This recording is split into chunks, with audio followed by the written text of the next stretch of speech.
Our judges and court personnel in the Philippines face serious difficulties as they confront an annual average load of over 1 million cases pending with the courts. The people rely on the courts to settle their disputes and enforce their rights, yet the insufficient number of trial courts to match our growing population, the excess of manual daily administrative tasks of court employees, and the slow process of postal service in delivering and confirming the return of court orders all contribute to the delays to our justice system. Release orders. When a detention prisoner, when the case against him is dismissed and the court orders the release of the detention prisoner, I usually give the release order within the same day.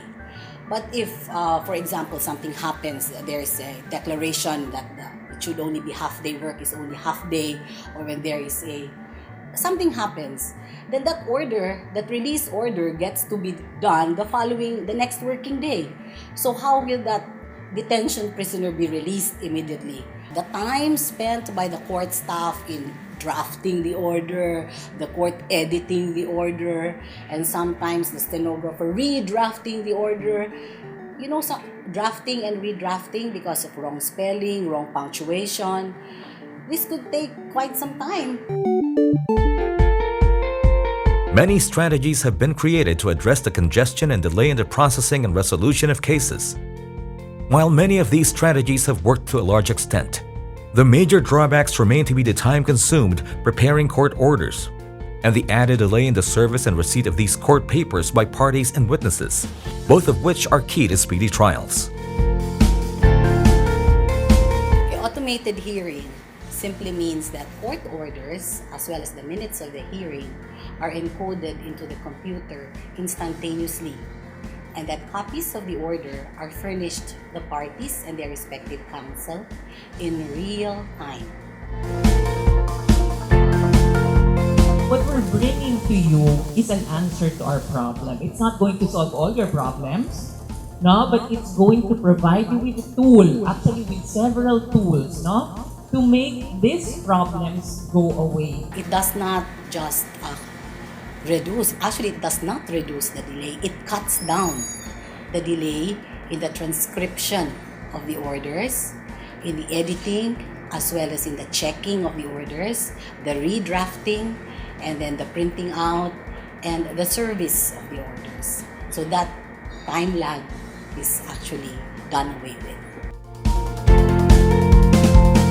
Automated hearings eliminate delays in the service of orders issued in open court by enabling a judge to review, edit, print, and serve the orders directly in the course of a live hearing. Automated hearings are part of the eCourt project. The eCourt is a case management information system that digitizes the encoding and raffling of cases. Activities such as retrieving case information, maintenance of calendar, and generation of reports are now done with just a click of a button.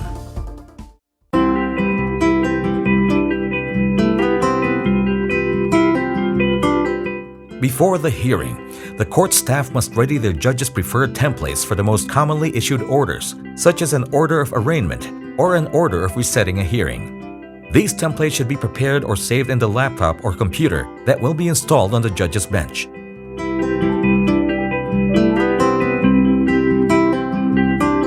Inside a courtroom, there is on the judge's bench a computer or laptop that is connected to a laser printer and to a monitor and keyboard at the stenographer's station.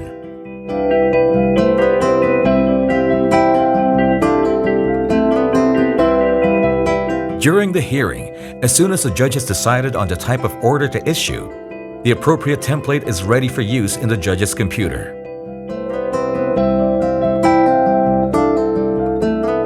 The stenographer can now use the template and encode the order as it is being dictated by the judge.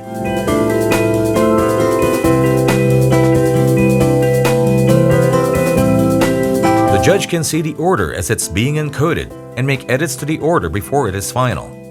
The judge can even encode portions of the order from the bench, should he or she prefer to do so.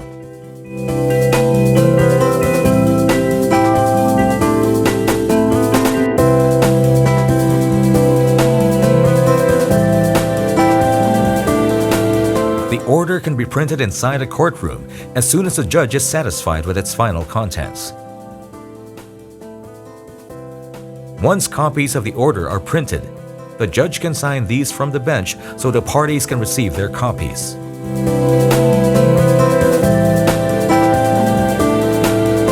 A designated member of the court staff, such as the process server, can now serve the order on the parties present.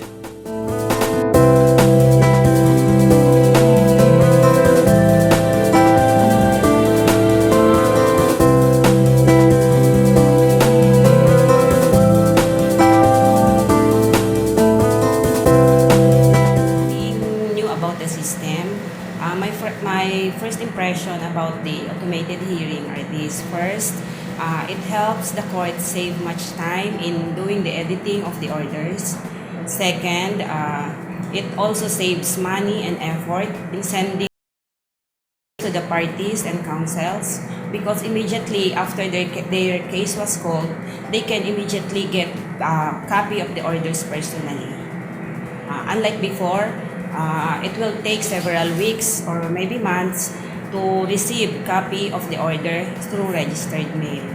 Being a stenographer for almost 21 years, this new system helps me a lot in my work, because after the hearing, I can do transcribing my notes, and aside from that, I can do other jobs in the staff room, like receiving pleadings, answering phone calls, or any other tasks as may be assigned to me by my judge.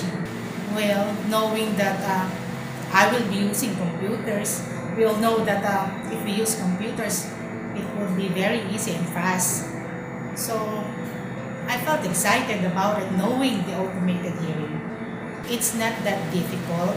It's not also that easy, but it brings a lot of help and less time consuming in our work. Saves paper, it all saves time, it saves effort, and the time that you save, you can spend that on other things. See, so now my afternoons are free.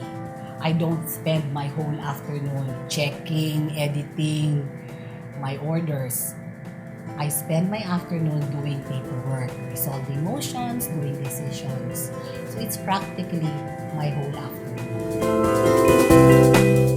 ABA then was interviewing the litigants as they were going out of the courtroom, and everybody was very happy. No? Especially if you're a lawyer and you're charging a per appearance fee. No? Aba, may order na kaagad, no? So makakakolekta ka na ng per appearance fee mo na agad, no? Kasi ang problem sa atin, we issue it in open court today, but they receive it, lalo na ang pre-trial order, how many days after? Weeks after, di ba? And then when they get it, may makikita sila may mistake. No? So magmo-motion for correction of pre-trial order sila. Pagdating ng pre-trial date natin, ay ng initial trial date natin, hindi matutuloy. Kasi may pending motion for correction of pre-trial order pa. Another delay. Diba? So we're really removing all of that. We're streamlining the process. So automated hearings is also going to increase access to justice.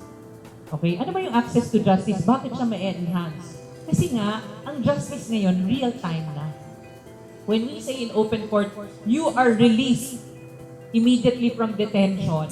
Pag alis nung preso, kasama yung escort, dala-dala nila yung order of release.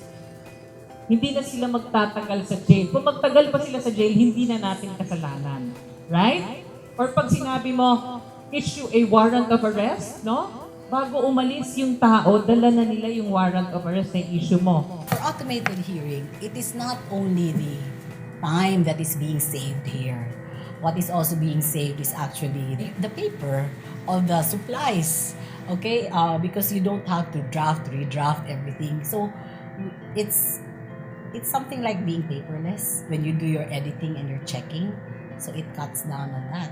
All of us, because we save time, we can devote the time saved to other matters which are very urgent also. So there will be no delay now in the resolution of the motions, in the writing of the decisions. The whole thing, the whole picture is that everybody benefits from this kind of system.